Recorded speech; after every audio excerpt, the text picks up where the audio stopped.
প্রিয় দর্শক, আসসালামু আলাইকুম। দর্শক, আপনাদের প্রীতি ও শুভেচ্ছা জানিয়ে শুরু করছে আমাদের আজকের প্রতিবেদন। তো দর্শক, দেখতেই পাচ্ছেন আমাদের সামনে এক আপু দাঁড়িয়ে আছে। আমরা তার গল্পটা শুনবো, জানবো আপু কেন আমাদের ইউটিউবের মাঝে আসলেন, তিনি কি বলতে চান। আপু, আসসালামু আলাইকুম। ওয়ালাইকুম সালাম। কেমন আছেন? ভালো আছি। আপু, আপনার নাম কি? সোনিয়া। মাশাআল্লাহ, খুব সুন্দর নাম। কি মাস্ক পেটে আসছেন নাকি? মাস করে আইছি যে যে আমার বিয়া শাদী করবে সে আমার মুখ করবে। আচ্ছা আচ্ছা, অন্য কাউকে দেখাবেন নাই তো? যাক, বুদ্ধি আছে। বয়স কত আপনার? 19। উনি বিয়ে শাদী হয়েছে নাকি? না, বিয়া শাদী হয়নি। আচ্ছা, কি করেন? কাজ করে, কি কাজ করেন? হাতের কাজ।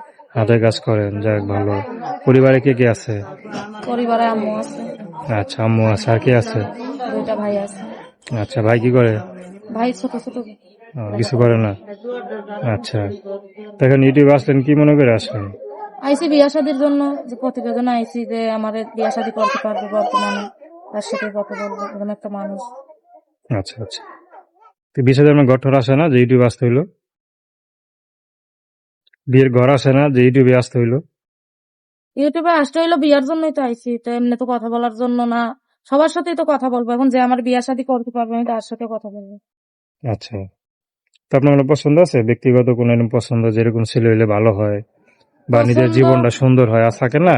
পছন্দ তো এখন আছে, পছন্দ এখন তারে দেখবো, দেখাশোনা করেই তো বিয়ের সাথে, তাই না? আচ্ছা, দেখবেন কিভাবে দেখবেন? মোবাইল সেট আছে? ইমো ফোন আছে? নাই, মুখন নাই। ইমো ফোন নাই? তো সে যদি এটা কিনে দেয়, তো তার লগে দেখা করবেন তো? কিনে দিলে তার লোকে দেখা করবো, মুখনেই বিয়ের সাথে করতে চাই। আচ্ছা, তো আপনার নাম কি বললেন? সোনিয়া। দর্শক, প্রেম ভালোবাসা, সাহায্য সহযোগিতা, বিয়ে শাদী করা একান্ত আপনাদের ব্যক্তিগত ব্যাপার। তো আসুন আমরা 5 ওয়াক্ত নামাজ পড়ি, সর্বদা দেশের সেবা করি।